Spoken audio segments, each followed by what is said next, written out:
Bismillahirrahmanirrahim. Assalamualaikum warahmatullahi wabarakatuh. Alhamdulillahi rabbil alamin. Wassalatu wassalamu ala ashrafil anbiya'i wal mursalin Sayyidina wa maulana Muhammadin sallallahu alaihi wasallam wa ala alihi wa ashabihi ومن تبعهم بإحسان إلى يوم الدين أما بعد فقال الله تعالى في القرآن الكريم أعوذ بالله السميع العليم من الشيطان الرجيم يا أيها الذين آمنوا اتقوا الله حق تقاته ولا تموتن إلا وأنتم مسلمون وقال تعالى أيضا يا أيها الذين آمنوا اتقوا الله وقولوا قولا سديدا يصلح لكم أعمالكم ويغفر لكم ذنوبكم ومن يطع الله ورسوله فقد فاز فوزا عظيما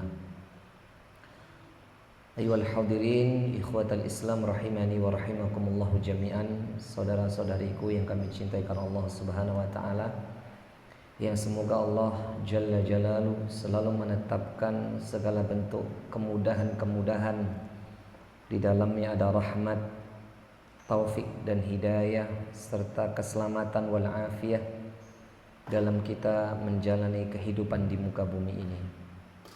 Semoga Allah Jalla wa Ala memberikan kita senantiasa keikhlasan dalam membangun ketaatan. Semoga Allah Subhanahu wa taala memberikan kita kesabaran dalam kita membangun ketaatan. Semoga Allah taala memberikan kita kehati-hatian dan selalu memiliki sifat zuhud di dalam kehidupan kita. Dan semoga kita semua dikumpulkan di tempat yang terindah, di tempat yang paling tertinggi di antara syurga-syurganya Allah, Jannatul Firdaus al-A'la, tanpa hisab dan tanpa adab. Amin Allahumma amin. Jamaah yang dimuliakan oleh Allah Subhanahu wa taala, alhamdulillah di kesempatan sore hari ini setelah 3 bulan lamanya enggak ketemu. Berapa? Oh, 2 apa 3? Enggak rindu ya? Oh, rindu. Ustadznya enggak dihubungi, jadi ya saya diam aja gitu. Kalau nggak dihubungin ya saya diam saja. Karena kan nggak di WA, ya kan udah diajari adab. Guru muridnya yang menanyakan, bukan gurunya yang menanyakan. Tapi nggak apa-apa. Ustadznya atau gurunya suruh liburan sih, refreshing. Alhamdulillah. Di kesempatan sore hari ini kita diperjumpakan oleh Allah Subhanahu wa taala untuk melanjutkan kembali pembahasan adab ya, dengan menggunakan Kitabul Jami', kitab yang ditulis oleh seorang ulama bermadhab Syafi'iyah, Al-Imam Al-Hafidh Ibnu Hajar Asqalani. Telah selesai pembahasan bab zuhud dan wara'. Saya perlu sampaikan kepada hadirin sekalian, zuhud dan wara' ini 2 poin utama, 2 poin penting dalam tasawuf, dalam ilmu tasawuf, dalam ilmu kejiwaan.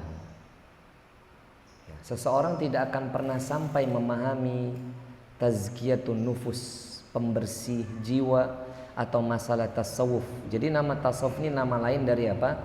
An-nufusi atau an-nufusu. Dalam bahasa yang lain at-tazkiyatun nufus, pembersihan jiwa. Jadi bagi Anda yang baru bergabung, jangan kaget kalau kita berbicara tasawuf. Karena tasawuf ini bukan perkara yang tersesat. Tasawuf ini bukan perkara yang keliru. Karena tasawuf itu membicarakan masalah apa? Kejiwaan.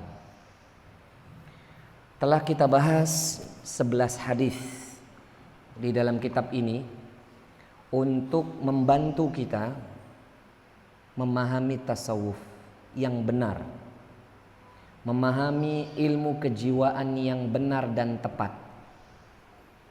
Gitu ya Bapak Ibu. Karena kalau kita sudah selesai, dan ini alhamdulillah kita hanya disuguhkan 11 hadis, harusnya ini sudah sangat cukup untuk kita lebih berhati-hati, untuk kita lebih merindukan kehidupan akhirat dibandingkan kehidupan dunia ini. Karena ketika kita berbicara tasawuf atau kejiwaan, dua poin utama bernama zuhud dan wara itu harus menghiasi. Zuhud, masih ingat makna zuhud yang dikatakan Syekhul Islam Ibnu Taimiyah? Buka dulu kepeannya. Nih, 2 minggu pikir saya itu liburan terus mengulang-ulang pelajarannya. Apa itu zuhud? Meninggalkan keinginan yang tidak ada manfaatnya untuk kehidupan akhirat. Itu perkataan siapa? Syekhul Islam Ibnu Taimiyah rahimahullah, seorang ulama, gurunya imam atau ulama tasawuf, gurunya Imam Ibnu Qayyim. Itu Imam Ibnu Qayyim satu di antara ulama tasawuf. Gurunya mengatakan bahwasannya zuhud itu meninggalkan apa? Keinginan, tarkur raghbah, meninggalkan keinginan fima la yanfa'u, di dalam hal-hal yang tidak bermanfaat untuk kehidupan akhirat. Jadi itu zuhud. Jadi kalau ada keinginan, hajat, apalagi perbuatan yang tidak ada manfaatnya untuk kehidupan akhirat, ditinggalkan. Itu zuhud. Bukan berarti kita tidak boleh menggunakan atau menikmati kehidupan dunia. Saya sudah sampaikan itu. Saya sudah kasih contoh di awal. Anda atau kita boleh punya barang branded, boleh punya kendaraan bagus, boleh punya rumah bagus. Asalkan apa? Untuk membeli kehidupan akhirat, untuk mendapatkan kenikmatan di akhirat, untuk mendapatkan surganya Allah. Sedangkan wara, apa al-wara? Apa itu wara? Berhati-hati. Gimana Pak Yudi? Ya, kita diminta untuk waspada terhadap kehidupan dunia beserta isinya dan apa Pak Yudi? Udah cuman itu doang. Padahal pengertian wara itu banyak. Intinya wara itu berhati-hati dengan perkara-perkara yang haram dan berhati-hati dengan perkara yang syubhat. Tarkul muharramati wasyubhat. Kita udah bahas itu. Wara itu berarti meninggalkan perkara haram dan perkara syubhat,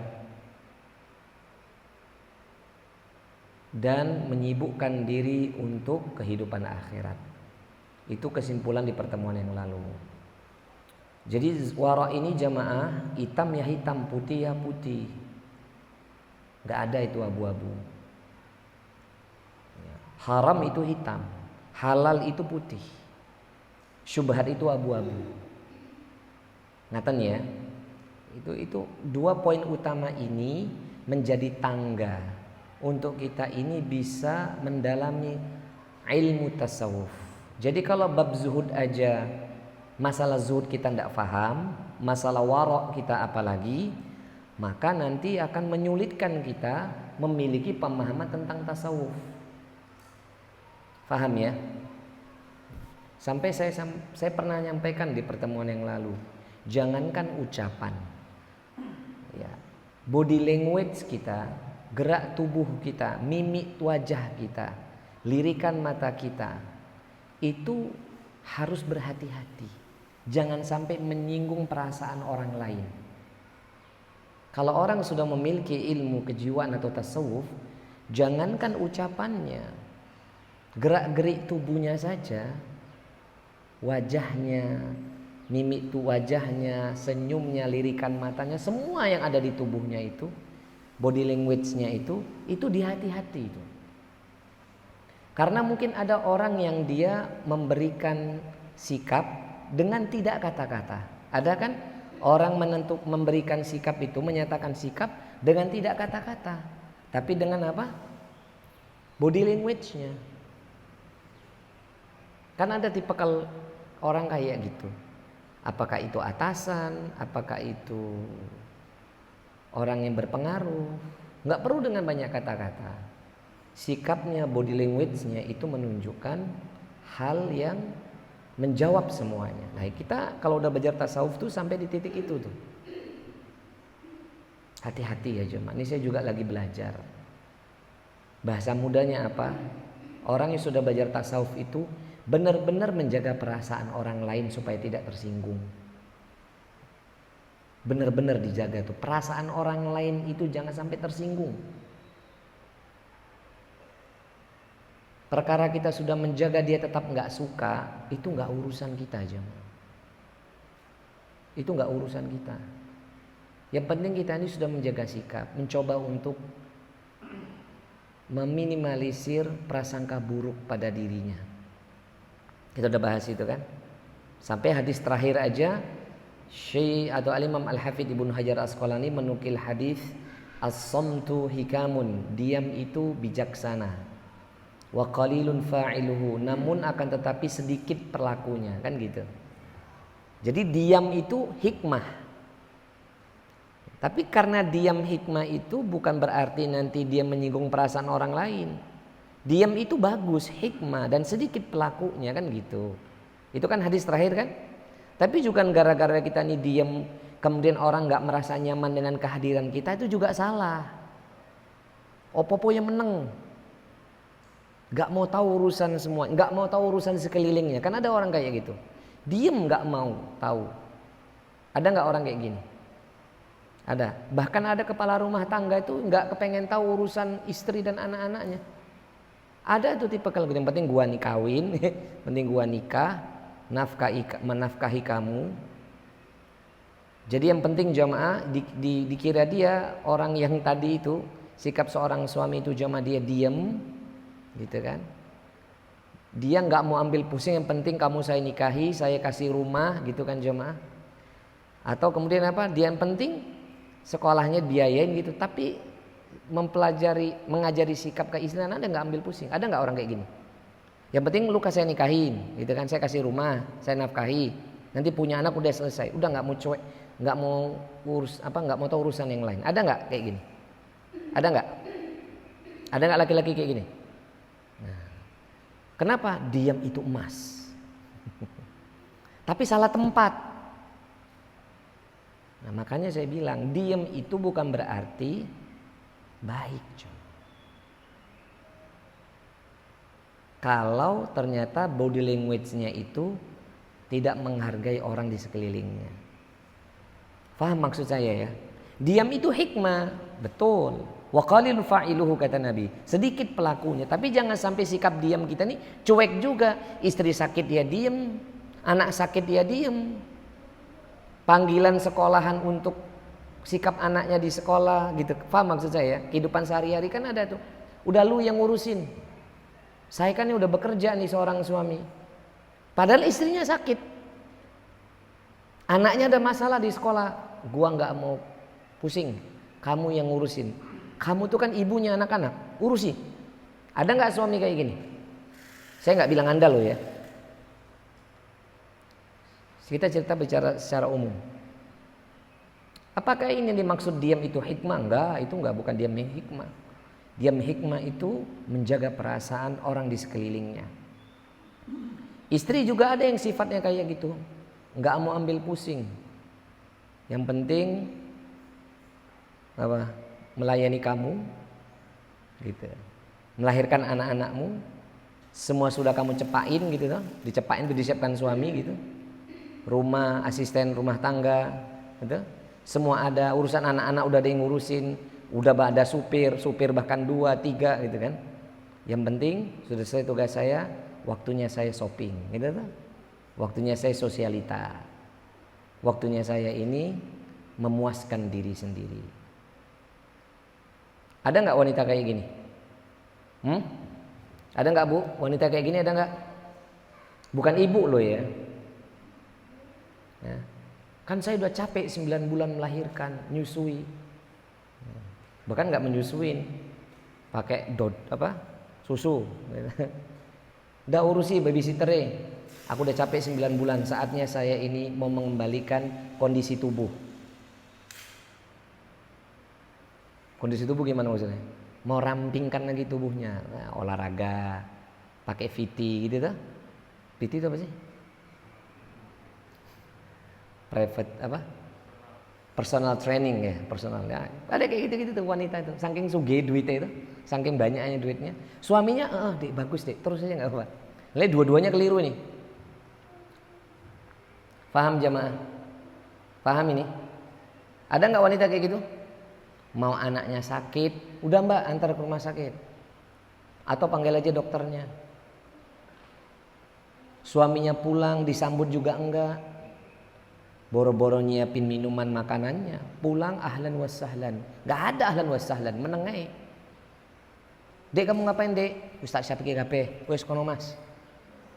Ada kayak gitu kan? Ada. Ini demi Allah nggak ada yang ngelaporan sama saya ya, jadi jangan ada buruk sangka ini. Kita udah 2 minggu nggak ketemu loh ya, jadi nggak ada laporan sedikit pun. Pak Yudi lost kontak sama saya, Ayro juga lost, apalagi beliau ini di Kudus, di Racing Star juga nggak tahu nomor saya, Dr. Saiful juga lost kontak, nggak ada ini laporan-laporan dari suami istri, nggak ada ini.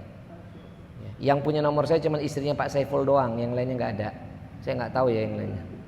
Jadi ini nggak ada ya hubungannya. Laporan itu tidak ada ini jemaah. Tapi ini saya berbicara general. Faham ini ya? Kenapa saya harus kasih sampel seperti ini? Karena Anda harus tahu, kita harus tahu, jangan sampai diamnya kita itu kita akhirnya nggak perhatian sama keluarga kita. Faham ini Bapak Ibu? Faham Bapak Ibu? Saya nggak mau murid-murid saya itu menjadi orang yang super cuek. Jangan mau saya. Makanya kalau ini pun sedang evaluasi karena hampir sebulan ini saya sibuk ngurusi rumah tahfidz saya menurut Quran itu. Perhatian kepada anak saya berkurang, terus terang berkurang. Itu ngefek jemaah. Emosionalnya ngefek. Ketemu sebentar terus saya pergi lagi. Pulang udah jam 12 malam. Nginep 3 hari 2 malam di pondok. Gak pulang berapa hari. Bukan Bang Toib ini ya. Beberapa kajian saya cancel semuanya karena ada sesuatu yang besar ingin dicapai. Tapi ini berefek loh jamaah. Yang saya pulang saja perhatian, ngantar anak sekolah, nggak bermain sama dia, nggak nasihati dia, itu aja efek. Apalagi seorang suami yang nggak ambil pusing dengan rumah tangganya. Saya nggak bisa bayangkan tuh anak-anaknya jadi apa. Paham ini jamaah? Ibu-ibu masih di sini? Bu masih di sini bu? Alhamdulillah Ustaz, anak-anak saya udah besar-besar. Jadi saatnya saya show up, excited gitu ya. Gitu bu. Anak saya udah gede-gede, udah saatnya excited gitu ya. Show up gitu ya. Main sana sini gitu. Gak gitu bu. Justru ketika anak ibu tuh udah remaja, sudah dewasa, pengawasan kita tuh jauh lebih besar. Karena dia sudah gak bisa dikontrol. Dia udah punya teman dan lingkungan yang baru. Paham ini? Jangan dikira udah SMP dan SMA kelas selesai ini. Saatnya saya excited gitu ya. Saatnya saya ini memanjakan diri. Enggak begitu jamaah. Terus kapan Ustadz pengawasan kita selesai kepada anak kita? Ya kalau seorang anak perempuan setelah dia menikah, diambil sama anak mantu kita, diambil sama suaminya, selesai pengawasan kita, tinggal hanya doa. Kapan kepada anak laki-laki? Setelah dia keluar dari rumah bekerja, tapi tetap by phone, tanya kabarnya. Gitu, bukan berarti sudah berumah tangga anaknya lepas juga tanggung jawab. Apalagi itu anak laki. Jadi dikatakan as-sumtu hikamun, diam itu adalah hikmah atau bijaksana, bukan berarti kemudian kita cuek. Gitu ya. Ingat tadi kata-katanya, jangan sampai diamnya kita, gestur tubuh kita, body language kita ini mengganggu dan menyakiti perasaan orang lain. Dan saya simpulkan, zuhud dan wara itu atau tasawuf itu jangan sampai jadi orang yang munah. Beda di dalam hatinya, beda dengan sikap luarnya. Faham ini bu? Orang yang memahami tasawuf, isi hati dan prejengan itu, isi hati dan sikap real itu sama. Sebagaimana udah saya ingatkan, kita ini kemana-mana masih sering pakai topeng. Ya kan? Ini maaf ya kalau ada yang tersinggung. Karena kita ngaji memang harus tersinggung. Kita kan ngaji bab adab. Apalagi saya sudah katakan nanti kalau bab tasawuf hati-hati. Saya berharap kita semua tidak ada yang pakai topeng untuk keluar rumah. Isi hati kita dan wajah kita, perbuatan kita sama. Gitu ya jamaah. Jadi kalau berbuat baik ya tulus dari dalam hati. Kalau kita menolong orang tulus dari dalam hati, bukan karena ingin dia hormati kita. Dan bukan karena segala-galanya yang bersifat duniawi. Faham ini jamaah?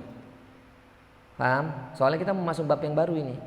Ini harus tuntas dulu bab tasawuf ini di level yang rendah lah. Karena ini nggak mudah. Dan disimpulkan lagi, tasawuf ini kalau kita ini berhasil, amin Allahumma amin, kita menjadi orang yang disebut hadis Nabi SAW, innallaha rafiqun yuhibbur rifqa. Sesungguhnya Allah, kata Nabi ini dalam hadis sahih, sesungguhnya Allah itu maha lemah lembut dan menyukai kelemah lembutan. Itu jamaah ya, sesungguhnya Allah maha lemah lembut dan menyukai kelemah lembutan. Jadi harusnya kalau udah ngaji tasawuf, udah ngaji masalah tazkiyatun nufus ini, sikap kita harus lebih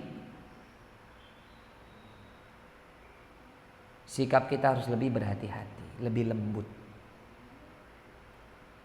kepada semuanya. Gak usah mengkereng jemaah. Jadi orang tuh mengkereng tuh gak ada faedahnya. Tahu mengkereng jemaah? Atos. Gak usah atos. Ngatan ya, paham ya? Sampai sini paham? Insya Allah semoga kita termasuk orang yang berlemah lembut dalam segala hal. Amin Allahumma amin. Kepada siapapun, terutama orang yang papah, orang yang di bawah kita. Orang yang di bawah kita dalam semua hal. Dalam urusan dunia, dalam urusan agama, dalam urusan ibadah, dia di bawah kita. Harus lebih berlemah lembut kepada mereka. Ngatan ya, ibu-ibu paham? Tak tambah lagi, kalau bisa kehadiran kita ini, maaf, saya ralat, kalau bisa setiap kita ketemu orang itu kita adalah orang yang menyenangkan. Udah saya pernah singgung gitu. Jangan sampai kalau ketemu orang lain atau saudara kita tuh kok kita nih malah jadi beban. Kita kan pernah ketemu orang itu kok ketemu dia itu rasanya sesek gitu. Ketemu dia itu rasanya jadinya beban gitu. Baru ketemu tok belum ngomong. Pernah gak ketemu orang kayak gini? Nah itu berarti dia belum pernah belajar tasawuf. Kalau belajar tasawuf itu hati-hati. Tapi risikonya juga besar jamaah. Ujiannya juga tidak sederhana. Paham ini? Ujiannya sampai ke kita itu tidak sederhana. Terus diuji nanti kesabarannya. Udah siap? Paham ya?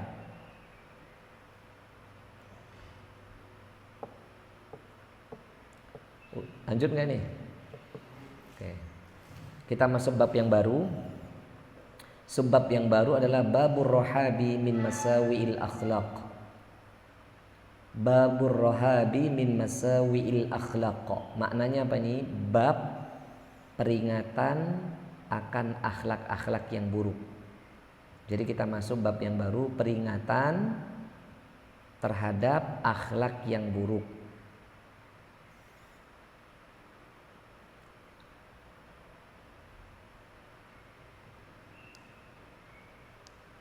Jadi kita akan membahas beberapa poin akhlak-akhlak yang tercela menurut syariat Islam.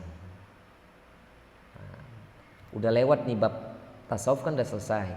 Harusnya informasi berikut ini dan nanti hadis-hadis yang akan kita ulas dalam kitab ini menjadi warning bagi kita. Jangan sampai kita terjatuh dan memiliki akhlak itu.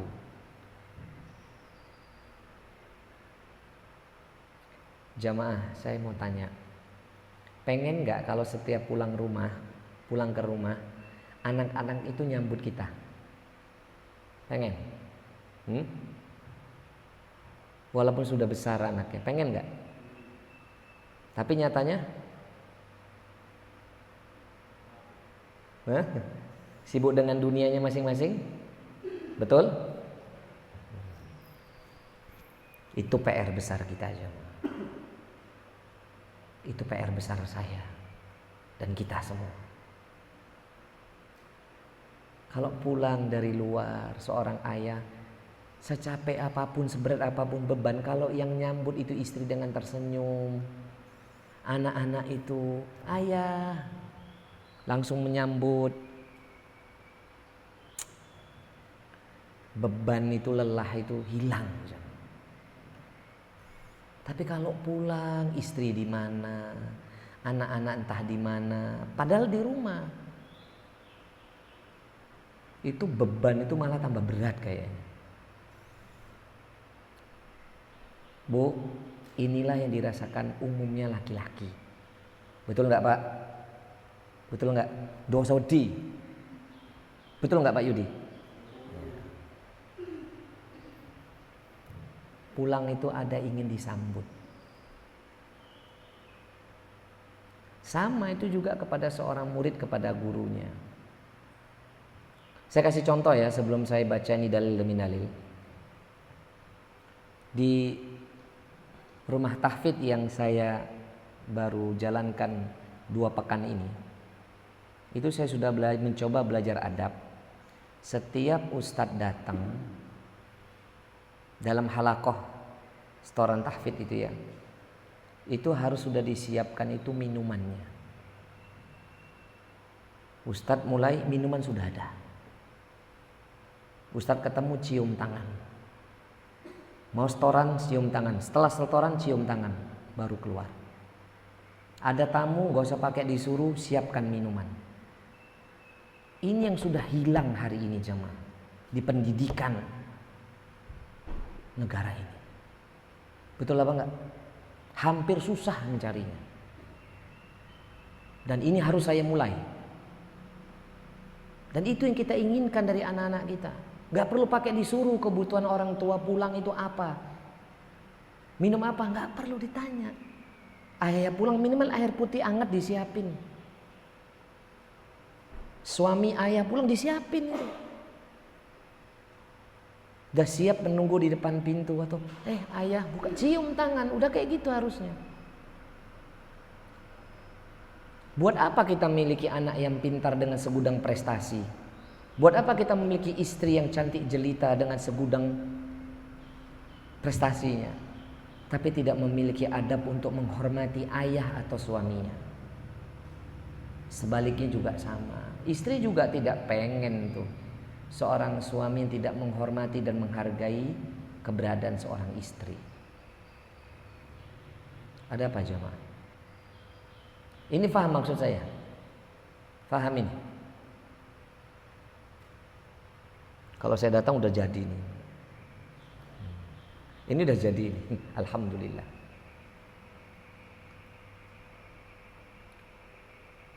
Kenapa jemaah? Karena peringatan tentang akhlak tercela ini itu goalnya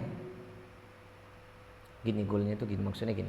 Kalau seseorang tidak menghindari akhlak tercela, bisa-bisa dia termasuk orang yang menghilangkan segala amal kebaikannya, bertambah dosa-dosanya. Sekalipun dia bertauhid kepada Allah, sekalipun dia tidak berbuat syirik kepada Allah, langkah kakinya itu terhenti masuk surga Allah. Itu yang disebut nanti al-muflisu, orang yang bangkrut. Ibadahnya oke kepada Allah, tapi akhlaknya tuh jeblok.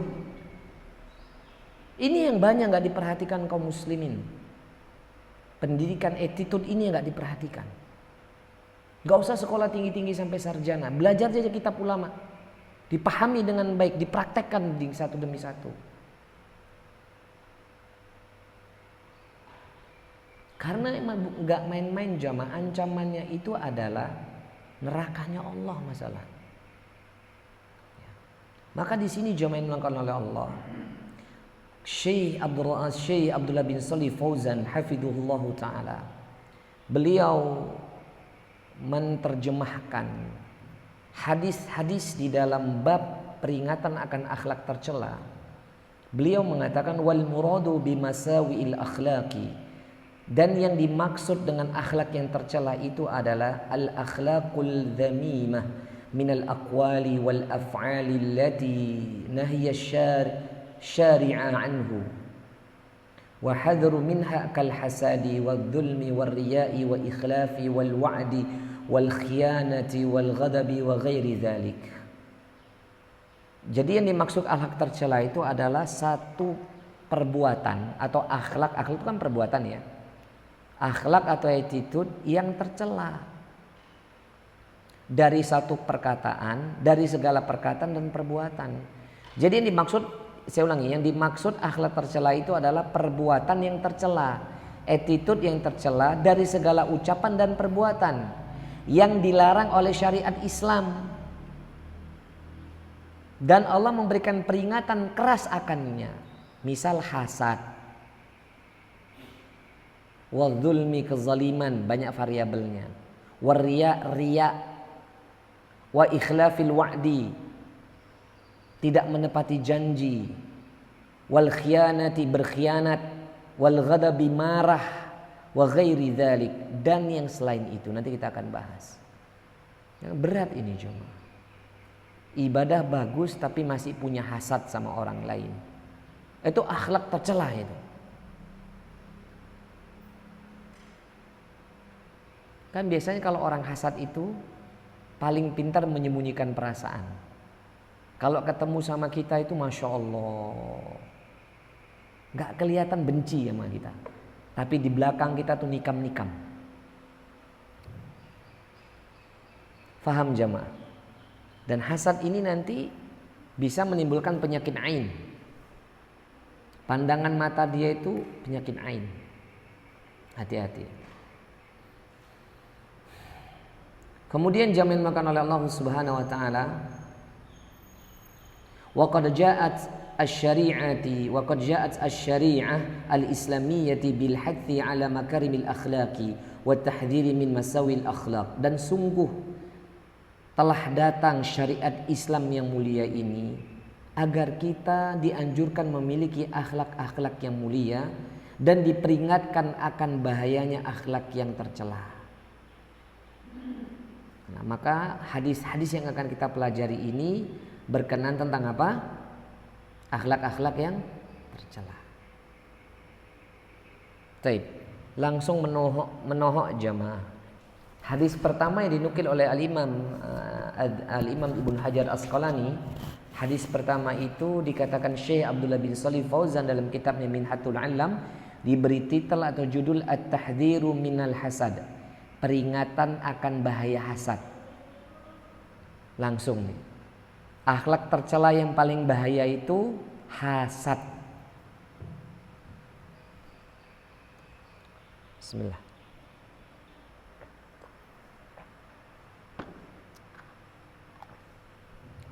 Hati-hati ya jamaah. Jangan sampai jiwa ini, sikap ini terkotori dengan penyakit hasad. Nas'alullah as-salama wal afiyah. Qala mu'allif rahimahullah ta'ala wa ghafarallahu lahu wa liwalidayhi wa limasyayikhina wal jam'il muslimina amin. Imam Ibnu Hajar Asqalani menukil hadis yang pertama atau hadis ke-1488 dalam kitab induknya Bulughul Maram. Tapi ini hadis pertama dalam bab ini. Dari siapa? An Abi Hurairah radhiyallahu ta'ala anhu. Dari sahabat Abu Hurairah radhiyallahu ta'ala atasnya, qala, dia berkata, qala Rasulullah sallallahu alaihi wasallam, bersabdalah baginda Rasul alaihi salatu wasallam. Apa kata Nabi jemaah? Iyyakum wal hasada. Jauhilah oleh kalian itu hasad. Itu sampai Nabi mengatakan demikian jemaah.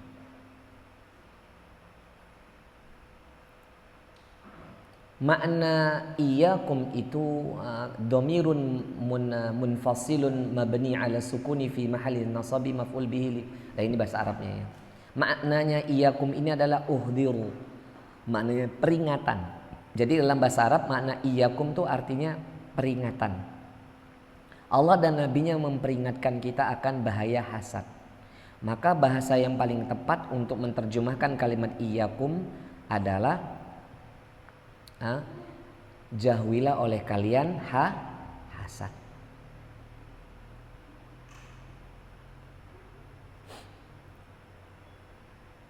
Jauhilah oleh kalian hasad.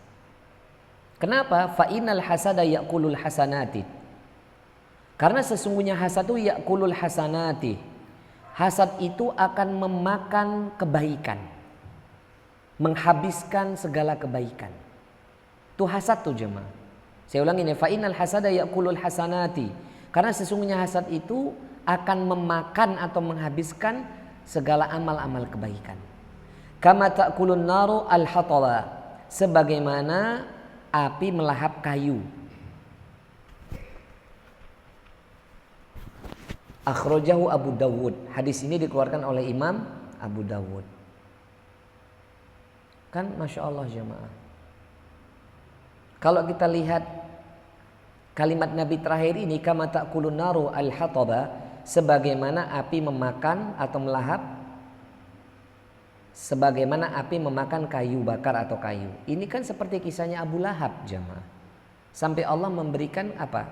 Satu ayat itu kan, tabbat yada abi lahabi wa tabb, ma aghna anhu maluhu wa ma kasab, sayasla naran dzata lahab wa imra'atuhu hammalatal hatab. Itu kan bojone iki. Ummu Jamil tuh bojone Abu Lahab. Suami istri tuh betul-betul the romantic couple. Pasangan paling romantis dalam keburukan. Pasangan yang paling top dalam kemaksiatan. Pasangan yang paling luar biasa dalam ghibah dan namimah. Karena mereka berdua adalah orang yang sangat hasad hidupnya kepada Nabi Muhammad SAW. Maka orang hasad itu pasti kalau nggak ghibah, namimah. Hasad itu nanti jebolan hasad. Jebolan apa ya? Apa namanya? Sarjana hasad. Itu nanti orangnya dua tuh bawa penyakit. Lisannya kalau nggak ghibah pasti namimah. Makanya nanti para ulama menjelaskan orang-orang yang nggak mau bertaubat dari sifat hasad dan ghibah serta namimah terus, itu bisa satu neraka dengan Abu Lahab jamaah. Nasallallahu alaihi wasallam. Hati-hati. Anak soleh mundur dikit nak ya. Ibu-ibu hati-hati ya bu ya. Karena ini sering menimpa pada ibu-ibu juga. Tapi kalau ibu-ibu yang dihasatin orang, luweh.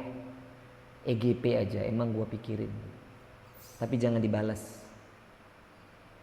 Ya. Berat ini. Hadis ini dikeluarkan oleh Imam Abu Daud. Kemudian hadis yang keduanya, wali Ibni Majah min hadithi Anasin nahwuhu. Hadis yang kedua dari Ibnu Majah, kalau tadi dari dikeluarkan oleh Imam Abu Dawud, kalau yang hadis kedua dikeluarkan oleh Imam Ibnu Majah dari hadis sahabat Anas Ibnu Malik. Jamaah yang dimuliakan oleh Allah, kalau yang dari Anas Ibnu Malik lengkapnya begini. Ternyata ada hadis yang, kalau tadi kan dari Ibnu Majah ya, dari sahabat Abu Hurairah.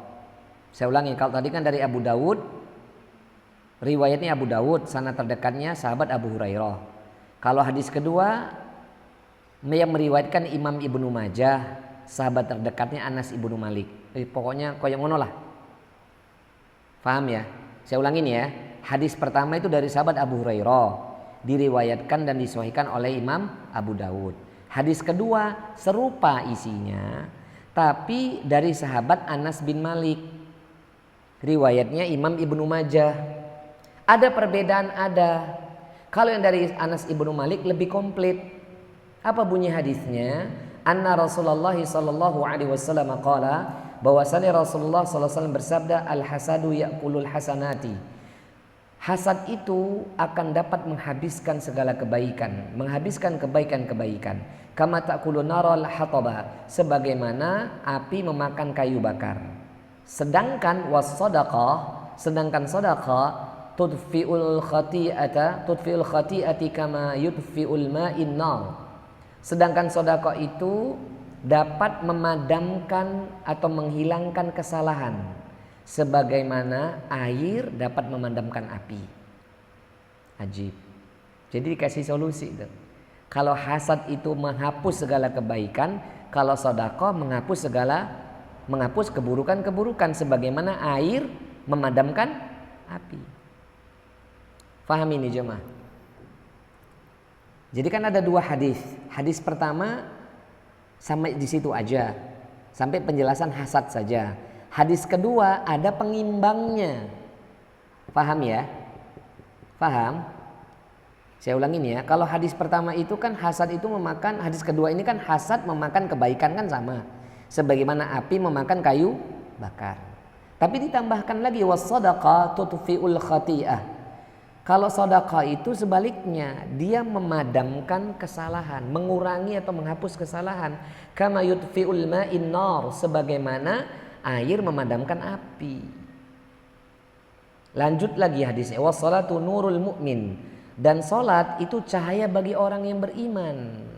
Wasyamu junnatu minan nar, dan puasa itu tameng dari api neraka. Saya ulangin, salat itu adalah cahaya bagi orang beriman, dan puasa itu tameng bagi orang mukmin dari neraka. Nah, kita akan bahas masalah hasad. Itu hadisnya ya. Sekarang kita akan bahas makna hasad. Wal hasadu hiya tamniyaz zawali ni'mah. Tamniyaz zawalu ni'mati 'anil mahsud. Sawa'un ahsalat lahu aw lam tuhsil atau tuhsalu, wa sawa'un akanat diniyati au dunyawiyati. Hasad itu jamaah suatu keinginan hilangnya kenikmatan dari orang yang dia hasadin itu. Itu hasad. Jadi secara bahasa hasad itu adalah keinginan agar nikmat kepada orang yang dia benci itu hilang. Saya ulangin ya. Paham gak nih Pak Yudi? Pak Yudi kok masih gini? Berarti belum paham. Ya masih dicerna ya. Saya ulangin ya Bu. Hasad itu secara bahasa itu keinginan hilangnya kenikmatan kepada orang yang dia hasad itu. Yang dia hasadin itu, yang dia benci itu. Jadi dia ingin kenikmatan yang dirasakan saudara itu hilang. Kebahagiaannya hilang. Apakah itu kebahagiaan dalam urusan agama atau dalam kebahagiaan dalam urusan dunia? Saya ulangi, apakah itu urusan agama atau urusan dunia? Pokoknya kalau teman atau saudara yang dia benci, yang dia hasadin itu tambah nikmatnya, dia ingin hilang nikmatnya itu. Apakah itu nikmat dunia atau nikmat agama? Itu hasad berarti.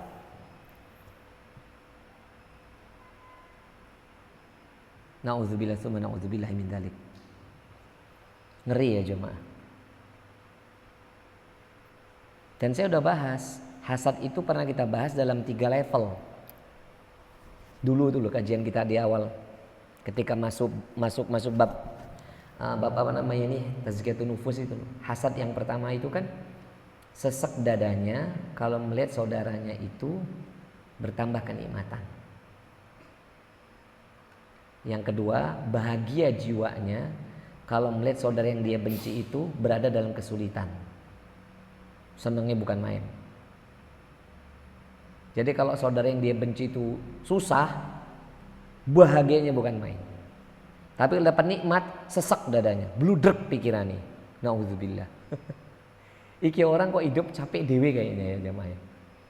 Itu kesel banget gak itu orang kayak gitu jamaah? Kesel gak itu? Keselnya bukan main. Hidupnya rak tenang jamaah. Itu mau tidur dengan gak tidur sama aja. Bangun tidur badan tetap kesel. Orang yang hasad tuh bangun tidur tuh badannya tetap kesel jemaah. Na'udzubillah, mudah-mudahan gak kena stroke gitu ya. Dan level ketiga, hasadnya iblis.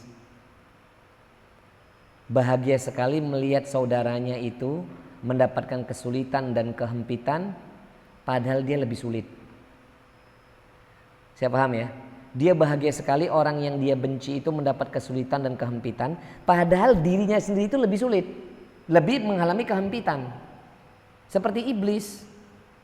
Saya udah kasih contoh kan, iblis itu dikasih julukan ada 3, ar-rajim, terkutuk, kemudian laknat, dilaknat oleh Allah, dan akan kekal selama-lamanya di nerakanya Allah. Sedangkan yang dihasatin oleh iblis itu Nabi Adam, kakek buyut kita, itu hanya dikatakan zalim. Kita udah bahas itu dalam surah Al-Baqarah ayat 30-an itu. Yang Allah Ta'ala katakan, ya Adam uskun anta wa zawjukal jannata wa kula minha ragadan haitsu syi'tuma wa la taqraba hadhihi syajara fatakuna minadh dhalimin. Jadi kalau Nabi Adam dan Ibunda Hawa itu mendekati pohon terlarang itu disebut hanya zalim doang. Tapi si iblis sudah disebut terkutuk, kafir dulu, terkutuk, kafir, terlaknat, dikekal lagi sama-lamanya di neraka. Lah terus kira-kira kok bisa dia tuh bahagia gitu loh jemaah. Kok bisa bahagia? Berarti kan hasadnya luar biasanya. Maka secara umum pengertian hasad itu keinginan agar hilangnya kenikmatan kepada orang yang dia benci, orang yang dia hasadin itu. Pengen banget, pokoknya nikmatnya harus hilang. Jangan sampai dia bahagia. Pokoknya kalau ibu yang sering nonton telenovela sama drakor itu kayaknya ono kayaknya. Koyoke. Nek saya kan nggak nonton, nggak ada TV di rumah. Atau sinetron Indonesia itu zaman dulu saya masih kuliah apa ya? Tersanjung sampai sekian episode itu kan zaman biyen itu Masya Allah dinanti bada isya atau bada maghrib saya nggak tahu itu tersanjung itu berepisode ya yang ngaku dapat pahala insya Allah. Nonton nggak Bu?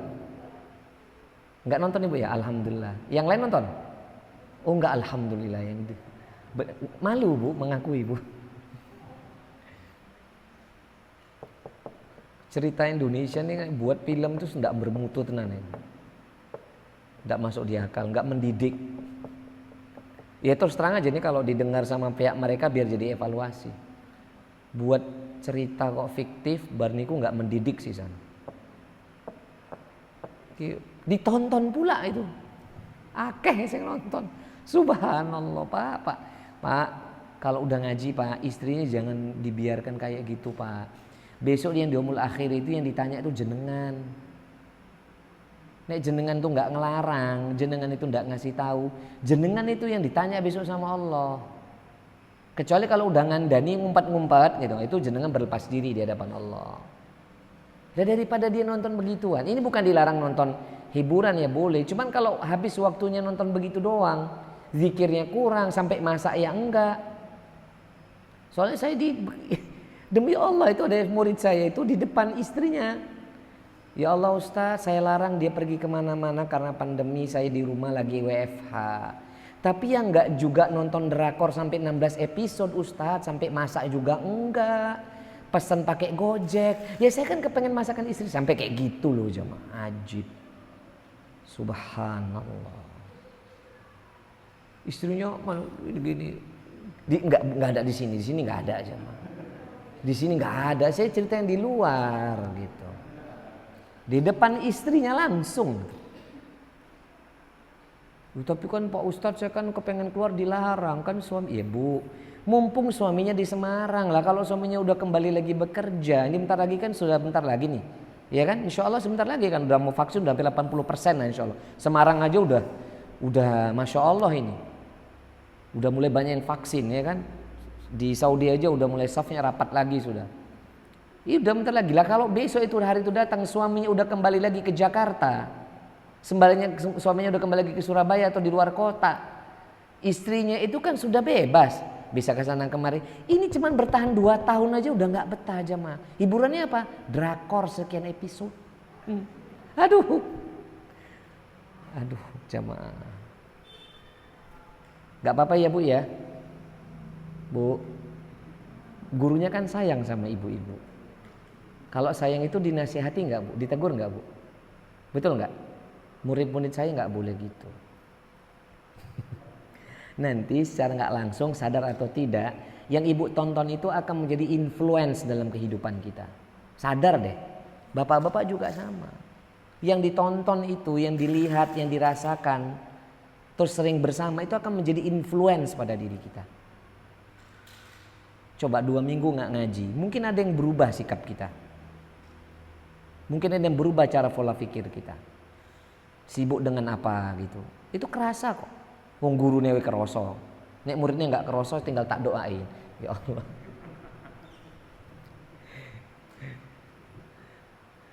Paham ya jamaah ya? Paham nggak ini maksud saya?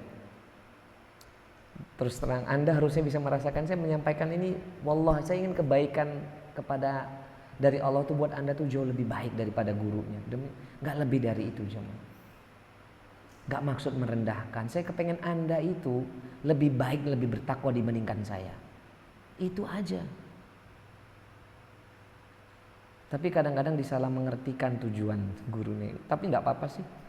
Resiko seorang dai kan begitu. Disuka, dibenci kan begitu. Saya gak ambil pusing. Kalau mau butuh ilmu saya datang. Kalau gak, khalas. Tapi saya udah tanamkan ya. Ini usia saya kan menjelang 40 ya, ntar lagi insya Allah. Besok kalau usia saya udah 50-55, saatnya Anda yang datangin saya. Saya nggak akan keluar. Ini udah saya kasih tahu dari sekarang ini. Insya Allah kalau saya dikasih usia panjang, sampai usia saya besok 55 atau 50-an gitulah. Saatnya saya yang didatangin murid. Bukan lagi yang guru datangin murid. Muridnya datang kepada guru. Kalau mau ngaji datang ke pondok saya. Kalau ngaji datang ke kantor saya. Itu. Sekarang masih bisa. Walaupun tadi dari Leangan sampai ke sini saya. Dari Leangan itu dekat kayaknya ya. Dekat lah, Leangan kan dekat ke sini. Dekat. Tapi besok kalau sudah sampai 50-an kayak Dokter Saiful, saya duduk diam, Anda yang datang. Enggak datang enggak apa-apa. Kan gitu. Paham? Paham ya? Paham ya jemaah ya? Bukan saya ingin jadi kiai, bukan. Saatnya memang itu kan al-ilmu, ilmu itu didatangi. Ilmu itu mendatangi. Maksudnya kita yang datang, bukan ilmunya datang kepada kita. Tapi ini kan nggak mungkin. Saya harus mengajari dulu Anda sampai nanti beruban saya nih. Mudah-mudahan uban saya nggak sebanyak Dokter Saiful lah. Saya kepengen ubannya kayak Rasul aja lah, berapa belas gitu. Mungkin saya dengan Mas Endar aja banyak ke Mas Endar mungkin ubannya. Mungkin ya. Padahal sama-sama banyak mikir ya Mas Endar. Ya, nanti kalau udah seusia itu insyaallah ta'ala, saya katakan kalau usia panjang kita ya, maaf ya jamaah, Anda yang datangin saya. Gak apa-apa ya. Nah usianya panjang. Amin. The Rising Star sudah jadi kepala Bapeda dia. Jateng lah. Ojo lali ngaji loh Rising Star. Tetap ngaji loh ya. Ini tak ingatkan. Baik, kita masuk. Sebenarnya kalau dari hadis ini jemaah mudah difahami nggak? Hasad itu akan menghapus segala amal kebaikan. Mudah kan? Nggak perlu keterangan yang lebih. Tapi di sini kita akan lihat dalil-dalil tentang bahayanya hasad dan larangannya. Pertama dalam surah Al-Baqarah ayat 109. Wa qad ja'atil adillah minal kitabi was sunnati fi dhammil hasadi wan nahyi anhu. Dan sungguh telah datang dalil-dalil dari Al-Qur'an dan Sunnah tentang bahayanya hasad dan larangannya. Jadi larangan tentang hasad dan bahayanya hasad dan larangannya. Misalnya surah Al-Baqarah ayat 109. Ini berarti masih juz 1 ini jemaah. Kita lihat keutuhan ayat ini. Di kitab saya tulisannya kecil soalnya. Masih juz 1 ya benar. Wa qala ta'ala ayat 109 ya. Ini potongannya ini. Ayat pertama tapi enggak semuanya. Awal ayat 109 Al-Baqarah. Wadda katsirum min ahlil kitabi law yaruddunakum min ba'di imanikum kuffaran hasadan min 'indi anfusihim min ba'di ma tabayyana lahumul haqq. Fa'fu wasfahu hatta ya'ti Allahu bi amrih innallaha 'ala kulli syai'in qadir. Tapi dalil yang dinukil oleh Syekh Abdullah bin Shalih Fauzan hanya sampai min 'indi anfusihim.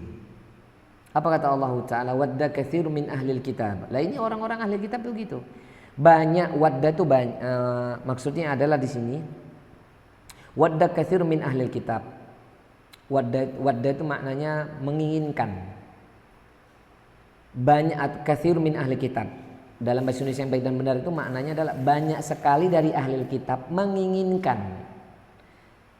Lau yaruddunakum min ba'di imanikum, kepengen sekali sekiranya orang beriman itu kembali kepada kekufuran. Jadi mereka tuh dapat punya keinginan sekiranya orang-orang mukmin itu mereka tuh dapat mengembalikan orang-orang mukmin itu kembali kepada kekufuran setelah beriman.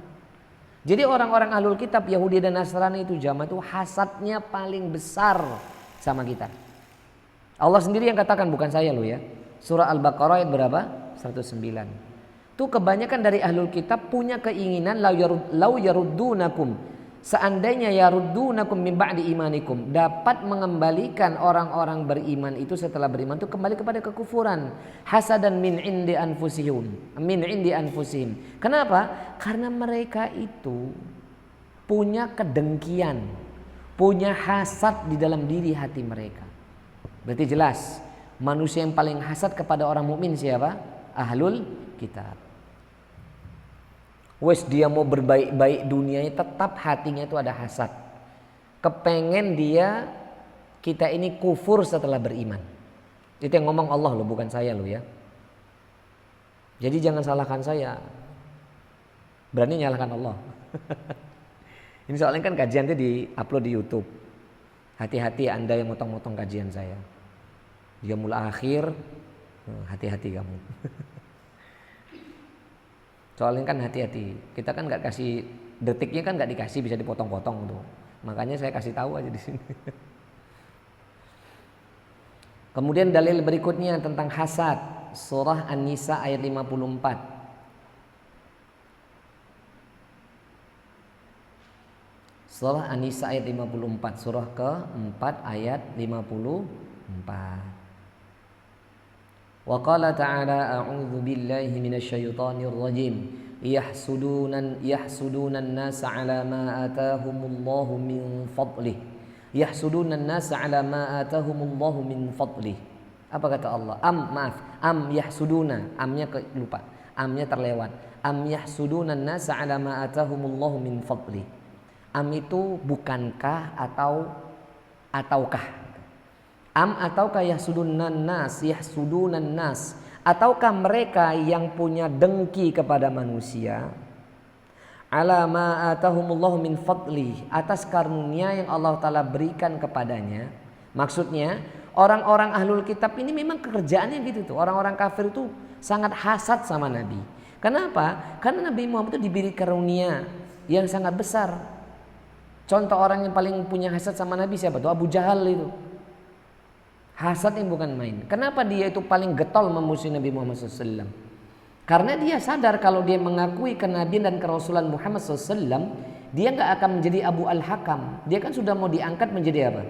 Tokoh sentral, orang yang sangat berpengaruh di Makkah Al-Mukarramah. Dulu namanya Hijaz, Bakkah atau Makkah lah.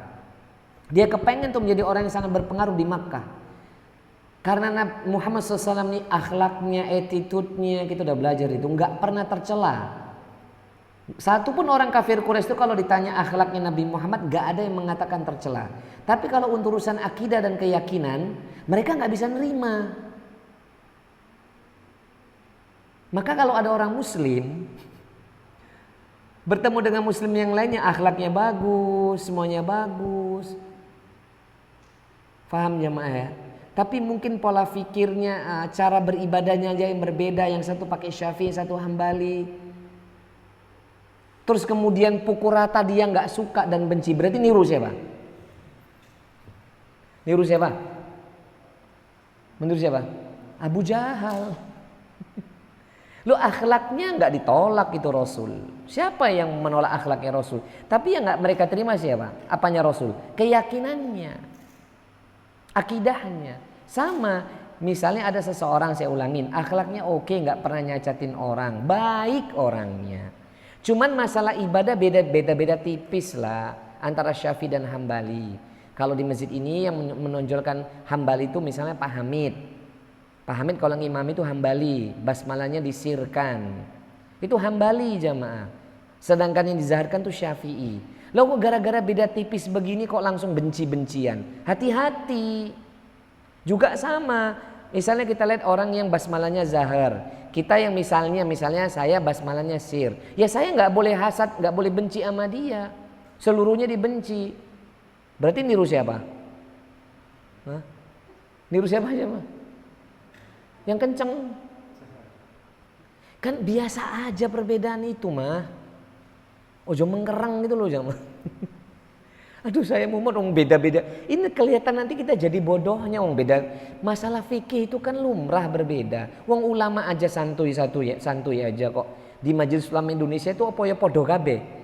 Madhabnya kan beda ormas, beda madhab dalam urusan fikih. Tapi akidahnya satu, Ahlussunnah wal Jamaah insyaallah. Kalaupun ada yang beda antara Ahlussunnah dengan Asy'ariyah, kan tipis juga perbedaannya. Ya jangan dibesar-besarin lah. Sama-sama belajar. Faham ini jamaah. Ini enggak gontok-gontokan. Nanti masalah umat enggak selesai-selesai. Ulamanya tengker terus. Enggak ngeluarin fatwa nanti. Yang ada apa? Mengklaim ini, menjudge ini, menjatuhkan ini. Enggak pusing hidupnya. Berarti niru siapa jemaah? Yang satu contoh bendera ormasnya hijau, yang satu bendera ormasnya biru. Asalkan jangan pelangi aja jemaah ya. Ya gara-gara bendera aja beda kok. Kemudian bencinya sampai sedalam itu. Kan enggak boleh gitu tau jemaah. Kita udah belajar tasawuf loh. Katanya santri di pondok pesantren lulusan, metu saka pondok tasawufnya hilang. Dimenangke gendero nih. Tahu gendero? Golongane. Boleh nggak jemaah?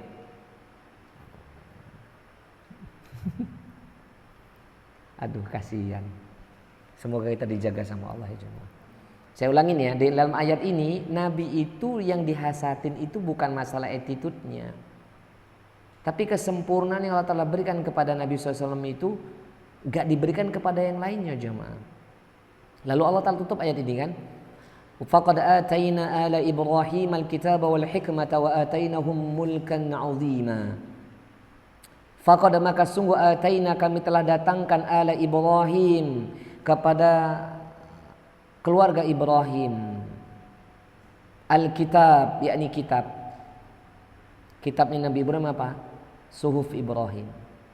Jadi kami telah memberikan kitab kepada Nabi Ibrahim dan anak keturunannya yang dikasih kan. Musa dikasih, Isa dikasih, itu Nabi Ibrahim semua, Nabi Muhammad dikasih. Terus siapa lagi? Daud dikasih. Wal hikmah, dan juga diajarkan hikmah itu keturunannya keluarga besar Nabi Muhammad, Nabi Ibrahim. Yang paling banyak nikmat itu Allah Ta'ala kasih kepada siapa? Nabi Muhammad Sallallahu Alaihi Wasallam. Makanya hebohnya bukan main tuh orang-orang Yahudi Bani Israel. Kan paling nggak suka dengan Nabi Isa, apalagi Nabi Muhammad. Oh Nabi Isa aja nggak disukain. Makanya saya lihat orang Yahudi ki memang wis tenan wis. Udah pernah kita bahas ciri-ciri Yahudi ya berarti. Bulet, ngeles, apa? Bulet, ngeles, apa mana yang kemarin tuh? Bahasa Jawanya tuh. Wes. Ngeyelan, ngelesan, bulet, khianat wis Yahudi kabeh iki. Jadi jamaah jangan sampai kita punya penyakit hasad. Kita akan disamakan seperti siapa? Kalau enggak ahlul kitab, disamakan dengan Abu Jahal. Nauzubillah tsumma nauzubillah min dzalik. Nasallallahu alaihi wasallam. Tapi jangan nanti keluar dari majelis ilmu ini kalau ketemu orang yang kayak gitu langsung dikatakan dalam status kamu seperti Abu Jahal. Jangan gitu, enggak boleh ya. Ngaji itu untuk kita, bukan untuk ilmunya untuk ditodongkan ke orang lain, itu enggak boleh. Karena sebagian orang hari ini ngaji itu nanti dapat ilmu untuk nodongin ilmunya kepada orang lain. Paham maksud saya nodongin ini? Menjadi bahan untuk menjatuhkan, merendahkan orang lain. Tuh saya dapat dalilnya. Habis ini tunggu pembalasanku. Statusnya dibuat, lalu dikirim, dibilang, kamu mas gak ada bedanya seperti Abu Jahal. Gak boleh gitu jamaah. Kita walaupun digituin orang, nggak usah dikatakan dia Abu Jahal, biasa aja. Paham ya jamaah ya? Paham? Ini demikian penjelasan tentang masalah hasad. Paham yang tentang masalah hasad? Paham ya? Taib. Kita masuk hadis ketiga.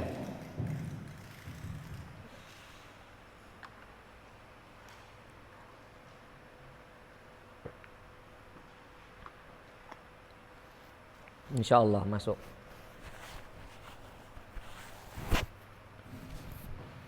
Tentang apa ini jemaah? Fadlu man yamliku nafsihi 'anil ghadab. Keutamaan siapa yang bisa menahan dirinya dari marah. Jadi kita akan membahas akhlak tercela bernama marah. Dikasih judulnya Pak, keutamaan bagi siapa yang bisa menahan dirinya dari sikap marah. Setiap kita ini pasti pernah marah jemaah. Betul gak sih? Tapi marah yang seperti apa ini yang dilarang dan dia larang dan disuruh kita menjauhkan diri kita. Marah yang seperti apa? Jadi biar ibu-ibu juga jangan terlalu baper, katakan ke suaminya atau katakan kepada ayahnya, ayah sitik-sitik marah, ayah sitik-sitik marah. Papi, abi itu sitik-sitik marah. Loh, ini marah yang dimaksud itu apa kan harus tahu. Segitu juga suami, jangan dikit-dikit bilang istrinya marah, anaknya marah. Lah marah yang dimaksud itu apa kan harus tahu. Jangan-jangan sampai hari ini kita nggak tahu makna marah. Tak kasih contoh. Saya selalu berupaya ngasih prolog dulu. Supaya panjenengan itu bisa nyambung dengan apa yang mau kita bahas. Yang susah bagi saya pribadi, saya kasih contoh diri saya lah. Saya ketemu istri kan orang Jawa ya, keturunan Jogja sama Klaten tuh jemaah. Ibu mertua saya itu Jogja dan itu orang keraton. Masih ada R-nya Roro, bukan Roro Kidul loh jemaah. Masih ada keluarga keratonnya. Kalau saya dari ibu itu Rajo Siregar. Ibu saya itu kan Mandailing Siregar ada rajonya. Bangsawan kalau itu dibilang. Kalau ibu mertua saya jelas itu Jogja. Jadi kan didikan keluar istri itu tidak pernah dengar kata Masya Allah saya makanya beruntung dapat orang Jawa. Cari lagi nggak bisa. Belum tentu kayak dia. Itu nggak pernah dengar kata-kata kotor itu nggak pernah. Masya Allah. Kata yang saya omong itu nggak pernah dia dengar itu. Kalau di Medan tanya aja Bang Saiful. Yang susah adalah kalau orang Medan kayak saya nih, orang Sumatera umumnya ya, tidak semua sama kayak saya. Ketika kami suaranya agak kenceng, ya, terus kemudian agak kenceng itu berarti keras ya suaranya. Ya. Lalu suaranya meninggi, dibilang marah, belum tentu itu marah. Sekarang aja saya udah jadi orang Jawa. Paham ini jamaah mau jadi? Orang Medan gimana ya, orang Timur atau orang Medan Makassar susah jamaah, nggak seperti orang Jawa, apalagi Jogja, jangan bisa bayangin lah. Tegas ini bagi kami disangka orang Jawa itu marah. Paham ini? Ketegasan seorang laki-laki dengan marahnya seorang laki-laki itu beda dalam syariat. Saya misalnya contoh misal contoh, Umi, Abi maunya gini, harusnya kamu nggak gini. Ini bukan marah aja mak. Karena memang kalau orang Medan itu ngomongnya itu kan, piye ya, nadanya tinggi itu loh jemaah. Kadang suaranya itu kenceng gitu loh. Memang bawaan orok gitu loh jemaah. Itu piye, paham ya? Paham. Ini bukan saya bela Bang Saiful ya bu ya. Bukan saya bela Bang Saiful. Ini contoh. Saya nggak tahu Bang Saiful kayak apa. Karena orang Jawa yang marah-marah sama istri juga banyak aja mah. Paham ya? Tapi saya kan nggak pernah ngata-ngatain goblok. Nah itu nanti kita akan bahas. Ngatain kamu stupid, kamu ini dablek, nggak pernah. Tapi ada tuh orang Jawa di luar sana. Ngomongnya halus tapi goblok-gobloki bojone. Dablek-dableki anake dhewe. Ono kuwi di sini enggak, ini kan baik semua alhamdulillah. kandani ngeyel mas. Nah ngeyel lagi kan sudah ngata-ngatain itu.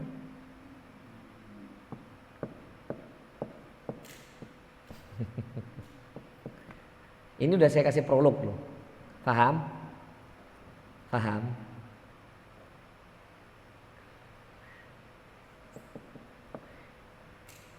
Orang timur itu kalau semakin ke timur juga gitu ya jemaah. Perangainya juga tidak selembut orang Jawa ya, apalagi Jawa Tengah. Bener gak sih? Makassar, Sulawesi kayak gitu ya. Betul gak? Katanya gitu sih. Saya punya santri dari Makassar. Beda memang. Saya seperti melihat orang Sumatera gitu. Beda. Kalau santri dari Jawa itu Masya Allah unggah-ungguh nih. Dan gitulah di situ kita harus memahami. Termasuk istri yang dapat jodoh di luar orang Jawa. Sabar ya. Ini bukan bela Bang Saiful loh. Ya, apalagi bela diri saya sendiri. Baik, kita akan bahas. Qala mu'allif rahimahullahu taala dari sahabat Abu Hurairah, an Abi Hurairah radhiyallahu taala anhu anna Rasulullah sallallahu alaihi wasallam, dari sahabat Abu Hurairah radhiyallahu taala atasnya, anna Rasulullah sallallahu alaihi wasallam, bahwasanya Rasulullah sallallahu alaihi wasallam qala bersabda, laisa syadidu bisur'ati, innamas syadidu alladhi yamliku nafsahu 'indal ghadabi, muttafaqun alaih. Apa kata Nabi sallallahu alaihi wasallam jemaah? Laisa syadid, tidaklah disebut seseorang itu kuat. Ya, laisa itu bukanlah asyadidu, orang itu disebut kuat. Bisuru'ati, karena dia jago bertarung atau jago gulat. Jadi dalam bahasa lainnya orang kuat itu bukan orang yang menang dalam bergulat atau dalam bertarung. Paham ya? Orang yang kuat itu bukan orang yang dia menang bergulat atau bertarung, itu maknanya. Laisa syadidu bisuru'ati. Orang kuat itu bukan orang yang disebut jago gulat, jago tarung gitu. Atau dia berkuasa gitu. Atau dia punya pengaruh. Atau dia yang dalam tanda kutip menghidupi kehidupan rumah tangga istri dan anak-anaknya. Itu bukan orang yang kuat. Innamas syadidul ladzi yamliku nafsahu 'indal ghadab. Akan tetapi kata Nabi SAW di sini, tetapi innama sesungguhnya apa-apa asyadid, orang yang kuat itu adalah alladzi yamliku nafsahu 'indal ghadab. Orang yang dapat mengendalikan dirinya tatkala dia marah. Jadi orang yang kuat itu adalah orang yang mampu mengendalikan dirinya ketika dia marah. Bukan yang dia jago tarung, bukan dia yang super power, bukan yang dia mungkin jadi kepala rumah tangga, atau seorang istri yang menafkahi marah seorang istri yang maaf rizkinya lebih besar daripada suaminya, jadi ngatur-ngatur suami. Di luar sana tuh ada tuh. Di sini kan baik semua murid-murid saya insya Allah. Amin Allahumma amin. Tuh saya udah sampaikan kan, hati-hati bagi seorang istri, seorang wanita yang jikalau rizkinya itu sudah terlihat lebih banyak, penghasilan lebih besar dibandingkan suami. Hati-hati. Idealnya stalbit, berhenti di situ. Dosa dilanjutkan. Jiwa Anda nggak akan kuat, pasti nanti ngatur suami. Saya mau tanya jujur, dari dalam hatinya murid-murid saya ini, ibu-ibu ini, benar nggak bu? Pada umumnya wanita kalau sudah lebih di atas seorang laki-laki ingin ngatur nggak? Jujur aja wis dapat pahala wis insya Allah. Gurunya ridho, gak usah ngeluarin suara gini aja gitu kan, suaminya nggak lihat, betul nggak? Umumnya bukan ibu, saya bilang bukan spesifik, kan nggak bilang ibu, umumnya wanita, bener nggak? Betul nggak? Kalau dia soalnya saya belum pernah merasakan Ustadz gitu. Umumnya wanita kalau dia sudah memiliki hal yang di atas suami pasti ngatur suami nggak? Ya kan, nyuruh suami nggak? Bener nggak? Umumnya loh. Nah itu dia. Ya, apalagi laki, udah dia yang bekerja, menjemput rizki, memberikan tempat tinggal yang sangat cukup, lebih dari cukup, diberi kendaraan semua. Hati-hati. Itu bukan orang yang kuat. Orang yang kuat itu apa kata Nabi? Innamas syadidul ladzi yamliku nafsahu 'indal ghadab. Sesungguhnya orang yang kuat itu orang yang mampu menahan amarahnya ketika marah. Dia memang benar dia yang menafkahi rumah tangga, tapi dia mampu menahan dirinya. Tatkala mau marah itu jangan sampai sesuatu terjadi yang bisa dikenai hukuman kekeliruan dalam syariat. Nanti kita akan bahas apa saja. Faham ya jamaah? Faham di sini? Di sini kata Syekh al-wajhul tsalits, al-hadisu dalilun ala anna mujahadatan nafsi indal ghadabi asyaddu min mujahadatil adu. Ini kata para ulama ya. Hadis ini merupakan dalil bahwasannya berjihad mujahadatan nafsi, berjihad melawan nafsu, berjihad mengendalikan nafsu tatkala marah itu lebih besar di sisi Allah daripada orang yang dia berjihad ketika melawan musuh. Jadi jihad melawan nafsu ketika mau marah, padahal dia mampu untuk marah, padahal dia bisa melakukan hal itu, tapi dia bisa menahan itu demi Allah. Kata para ulama, asyaddu min mujahadatil adu, itu jauh lebih besar di sisi Allah, lebih besar termasuk jihad ini dibandingkan jihadnya di dalam medan perang. Li'annahu sallallahu alaihi wasallam ja'ala alladhi yamliku nafsahu inal ghadabi a'dhamun nasi quwwah. Karena sesungguhnya kata Syekh, Nabi sallallahu alaihi wasallam menjadikan orang-orang yang mampu menahan nafsunya tatkala marah, yakni a'dhamun nasu quwwah, ini merupakan manusia yang paling kuat. Ya logika sederhana ginilah bahasa sederhananya. Dia bisa aja marah, tapi dia nggak jadi marah aja. Dia bisa aja melakukan hal yang tidak baik, tapi dia nggak melakukan hal itu. Ini yang saya dapat dari, maaf ya, ini di luar dari politik ya. Kalau Anda beda pendapat dengan saya, tolong kita saling menghargai dalam perkara dunia ini. Dan saya harus mengakui keterbatasannya diri saya. Karena nggak nonton berita, nggak tahu sama sekali gitu. Saya punya murid yang dia kerjanya di pusat gitu aja lah. Maaf ya, ini jangan salah paham dengan saya ya. Saya kasih tahu dulu. Saya ingin membicarakan Bapak Presiden Jokowi kita. Kebaikannya aja. Pak Jokowi itu nggak pernah marah dengan kata-kata aja. Ya kan, menyaksikan langsung orang terdekatnya. Ini murid saya loh ya yang menyampaikan. Beliau itu kalau marah tuh kalau sudah besok diganti itu. Paham? Pak Jokowi udah gini-gini terus tinggal pergi, besok menterinya bisa diganti. Atau panglimanya bisa diganti. Itu Pak Jokowi kita loh jemaah. Maaf yang beda pendapat dengan saya. Ini yang nyampaikan orang yang hidup dan dia saksi mata. Walaupun mungkin beda pilihan kita, tapi saya harus nyampaikan. Ini calon pemimpin yang baik itu gitu, nggak perlu. Wow, ngapain jemaah? Nghabiskan energi, nahan aja. Justru kalau orang tahu yang dimedeni dari para menteri itu dan di bawah Pak Jokowi itu, ketika Pak Jokowi sudah marah, udah diem terus pergi, itu malah lebih ditakuti. Wes siap-siap diganti sih soe. Ya semua kan ingin dekat dengan ring satu, betul nggak? Kita berbicara dunia loh. Kita semua ingin dekat dengan ring satu. Saya pun juga kepengen suatu saat kalau diantarkan, kalau beliau masih hidup, masih jadi presiden gitu. Saya dipanggil ke istana, disuruh minta mendoakan aja tuh bahagia banget jemaah.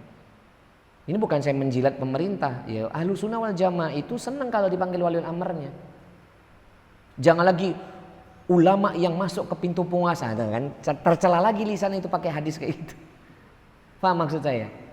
Paham maksud saya jemaah? Paham ya maksud saya? Ini maaf ya kalau kita beda pilihan ya. Tapi perlu saya sampaikan, penguasa itu gitu, kalau marah tuh bisa. Orang mukmin yang baik itu ya, orang yang kuat itu bukan karena harus badannya tegap, bukan karena maaf dia mungkin mantan panglima perang atau apa gitu, apa mantan jenderal. Saya nggak membicarakan orang loh ya.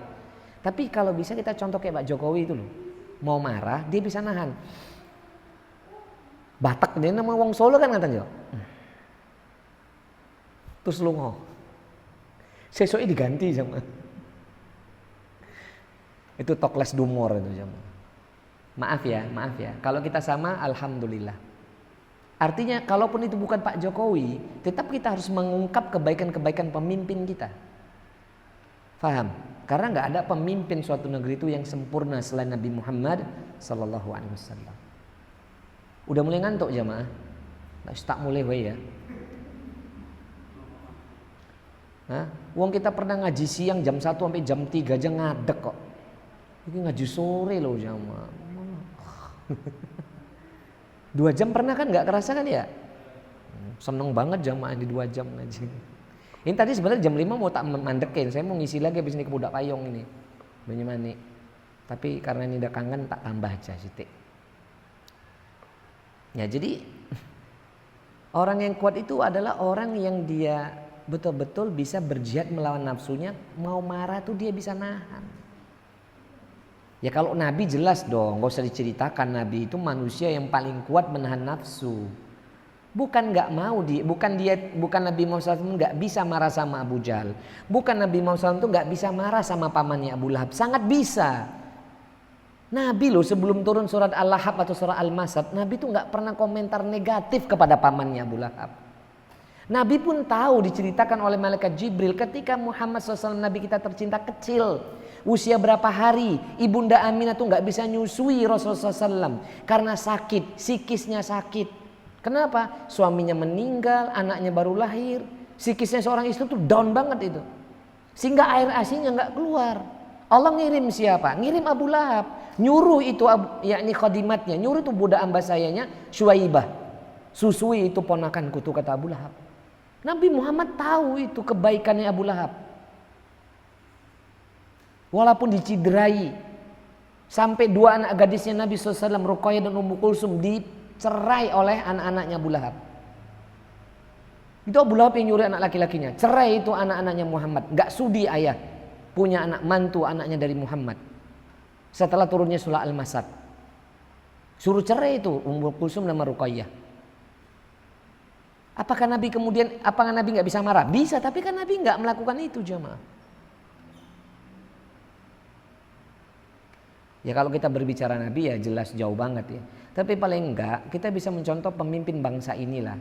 Dan kabarnya baru sampai kepada saya, Pak Jokowi itu memang selama dia di dekatnya nggak pernah melihat dianya ya, beliau nyampe ini marah itu dengan kata-kata nggak dieman. Kalau udah keterlaluan tuh sudah geleng-geleng ngelus dodo lungo. Ya kan enak lah kalau ketemu pemimpin gitu kan nggak perlu, harusnya kita jadi bawahan harusnya bisa mengerti dong bahasa tubuh atasannya. Faham jemaah? Faham ya?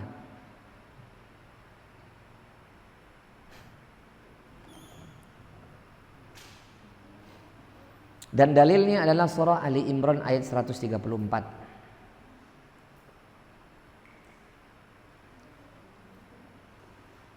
Dalilnya adalah potongan ayat dalam surah Ali Imran ayat 134. Wal kadhibinal ghaidha, dan orang-orang yang mampu menahan amarahnya. Jadi orang yang beriman bertakwa itu wal kadhibinal ghaidha, orang yang mampu menahan amarahnya. Nah itu disebut siapa? Orang yang mampu, orang yang kuat. Nah terus yang disebut marah itu gimana jemaah? Nah ini tak sampaikan ya, tak simpulkan, ini sudah mau 5:30. Jadi marah itu pertama nanti ada hadis ya. Marah itu dari mimik tubuh, mimik wajah, matanya memerah, urat-uratnya keluar. Jadi kalau matanya memerah, uratnya keluar, walaupun suaranya itu pelan, itu marah berarti. Ya, matanya memerah, uratnya keluar, terus badannya itu jadi atos gitu loh jemaah. Paham jemaah? Orang marah itu kan gitu loh. Itu marah. Tapi kalau cuma nadanya tinggi, kamu dikasih tahu kok nggak bisa sih dek? Itu bukan marah itu bu. Itu tegas. Masa laki-laki harus kamu dikasih tahu bisa nggak? Itu ngondek apa ngondek lebah. Apa namanya? Yang tangannya gini tuh apa? Bencong maaf. Paham ya, maaf ya. Ya laki itu ya kalau tegas yang jelas toh. Dek, kamu dikasih tahu bisa nggak sih? Abang, kamu dikasih tahu bisa nggak sih? Itu tegas, bukan marah. Marah itu dari gestur tubuh aja dijelaskan Nabi, orang marah itu matanya memerah, urat-uratnya itu keluar, ditambah lagi badannya itu menegang itu loh jemaah. Terus pasti bahasanya kotor, kalimatnya kotor, menghina, sampai goblok-goblokin tadi bilang, itu tuh marah. Ada orang nggak dengan kata-kata, langsung dengan tangannya, dengan kakinya. Kalau wanita marah, nangis, tinggal pergi. Nah itu marah wanita itu. Jangan sampai Mas Endar. Tapi wanita yang marah pergi dari rumahnya itu dosa besar. Itu durhaka kepada suami.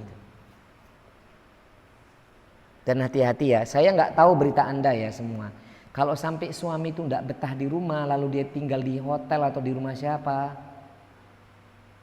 dia nggak bisa ungkapkan dengan kata-kata, itu yang salah pasti istri itu atau anak. Sampai bapaknya nggak betah neng ngoma, padahal bapaknya nggak melakukan apa-apa, itu masya Allah itu, subhanallah. Paham ya? Marah itu berarti gimana? Berdasarkan hadis lu, hadis ini sahih lu. Matanya memerah, urat-uratnya keluar, badannya menegang gitu. Terus ucapannya kotor, tangan ikut bermain, kaki ikut bermain, itu baru marah. Tapi kalau hanya nadanya tinggi, suaranya kenceng, dikasih tahu dan nggak pakai gimana ya jamaah, apalagi mungkin ada orang yang dia nggak banyak ngomong langsung dikandani, nah, kan ada kayak gitu kan, bukan, nah itu marah, atau dikandani, buang, mejanya dipukul, temboknya ditonjok, paling tangannya sakit gitu, buang, gitu. Nah itu marah jamaah. Ini bukan pembenaran buat bapak-bapak langsung kemudian saya ini berarti tegas, ya nggak gitu juga. Artinya ini harus dibedakan ya, marah dari syariat dengan ketegasan seorang suami atau seorang ayah itu berbeda. Ibu jangan salah mengartikan ya Bu. Ada suami memang nggak pernah marah tapi nggak pernah pulang, nah itu bangeti berarti.